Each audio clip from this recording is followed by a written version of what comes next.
সুপ্রভাত বন্ধুরা, কেমন আছো তোমরা? নিশ্চয়ই ভালো আছো, আর আমরাও সবাই ভালো আছি। তো রবিবারের আরও একটা ব্লগ নিয়ে তোমাদের কাছে চলে এলাম। এই দেখো, সকাল সকাল মোটামুটি এখানে আমরা উঠে আর কি মোটামুটি বাসি কাজ করে আর কি লেবুর জলটা খেয়ে নিয়েছিলাম। রান্নাঘরটা তখনও ঠিকঠাক করে পরিষ্কার করা হয়নি। তো রাত্রের এই সমস্ত কিছু চাল আমি বের করে রেখেছিলাম আর ঢাকা দিয়ে রেখে দিয়েছিলাম। তো এখন সেগুলো ধুয়ে নেব। আর দেখো, আমি এদিকে কিন্তু কাজকর্ম হয়ে গেছে, আমার ঘর টরও সব মুছে নিয়েছি। আর ওদিকে যে সমস্ত বাসন আছে, এবার বাসনগুলো আমার সিঙ্ক থেকে মেজে নিলেই হয়ে যাবে। আমাদের টিফিনও খাওয়া হয়ে গেছে।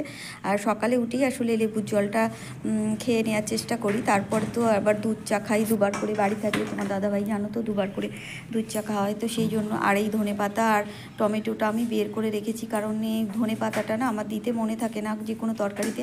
আসলে এটা বাইরে রাখলে নষ্ট হয়ে যায়, আর সেই জন্য ফ্রিজের মধ্যে থাকে। আর ছোট্ট একটা পলিথিনের মধ্যে রেখে দিই, তো খুঁজে পাই না।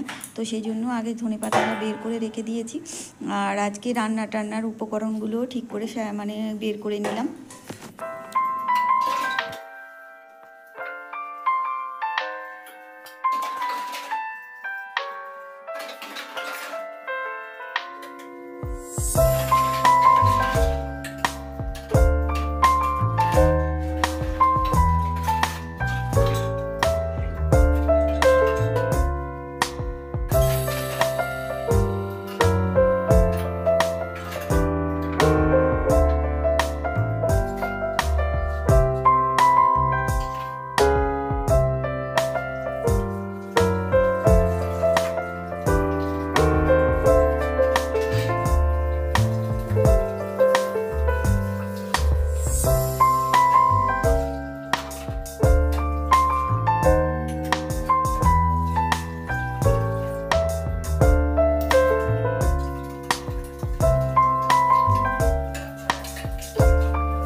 তো দেখো, বাসন টাসন মেজে সিংটাও আমি মেজে আর কি ধুয়ে নিয়েছি।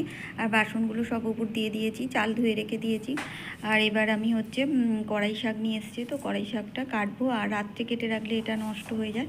তো একবার রান্নাঘর মোছা হয়ে গেছিলো, তো এইখানটায় যেহেতু পড়বে, তো আরেকবার মুছে নিয়ে এবার মানে কড়াই শাকটা কাটবো। আর অনেকটা কড়াই শাক, তো 1 কেজি, তো সবটা আমরা হচ্ছে 3টে মানুষ, তো সেই জন্য এতটা কড়াই শাক দেবো না। এর সাথে বেগুন আর পেঁয়াজকালি এগুলো দিলে আরও ভালো হয়। কিন্তু বেগুনটা আমি যেহেতু বাবু খায় না, সেই জন্য আর সব সময় ব্যবহার করি না, একসাথেই করার চেষ্টা করি। পেঁয়াজকলা এইসবগুলো দিয়ে আর কি ভাজবো আজকেও, বেগুনটা দেবো না।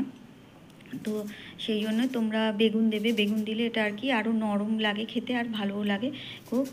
তো এখন দেখো, আমি কড়াই শাকটা কুচিয়ে নিচ্ছি। আর এগুলো ছোটো ছোটো করে কাটতে হয়, তো বেশি ছোট করতে পারছি না, যতটা পারছি ততটাই করে নিচ্ছি।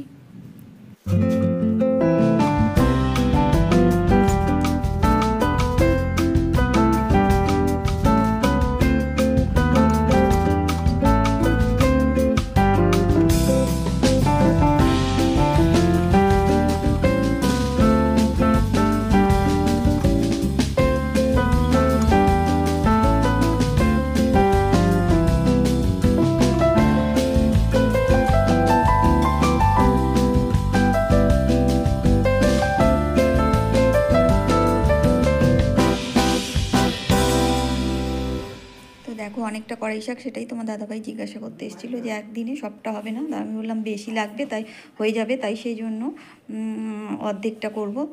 তো সেটাই জানতে এসেছিলো। তো কড়াই শাক দেখো, আমি কেটে ওখান থেকে সমস্ত তুলে মুছে নিয়েছি। আর এখানে হচ্ছে ভাতটা এখনও ফ্যান ঝাড়িনি। আর এখানে হচ্ছে মাছের তেল নিয়ে এসছে, আর ভেটকি মাছের মাথাও নিয়ে এসছে। তো আজকে তেলটা করে নেব, কারণ তেল রেখে দিলে গন্ধ হয়ে যাবে। তো এটা হচ্ছে ভেটকি মাছের মাথা, পরের দিন করে নেব, আর এটা আজকে করব। তো দেখো, তার জন্য কিন্তু আমি পেঁয়াজ রসুন সমস্ত কিছু আর কি কেটে থেঁতো করে নিয়েছি। আর এইদিকে আদা টমেটো পেস্ট করে দিয়ে দিয়েছি।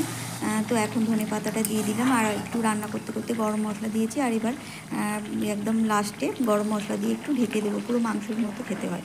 তো আমার সমস্ত প্রিয় দর্শক বন্ধুদের জানাই অসংখ্য ধন্যবাদ। নতুন বন্ধু যারাই আমার পাশে থাকতে চাইছো তারা অবশ্যই সাবস্ক্রাইব করে লাইক কমেন্ট শেয়ার করে আমার পাশে থেকো, আর অবশ্য ভিডিও দেখে একটা কমেন্টের মাধ্যমে এসো, তাহলে আমি বুঝতে পারবো কে আমার মানে পরিবারে আসছে আর কে আসছে না। আমি অবশ্যই তোমাদের পাশে থাকবো। তো আগামী দিন আরও একটা নতুন ভিডিও নিয়ে চলে আসবো। ততক্ষণের জন্য তোমরা ভালো থেকো, সুস্থ থেকো, আনন্দে থেকো। টাটা। আমার কড়াই ভাজা হচ্ছে।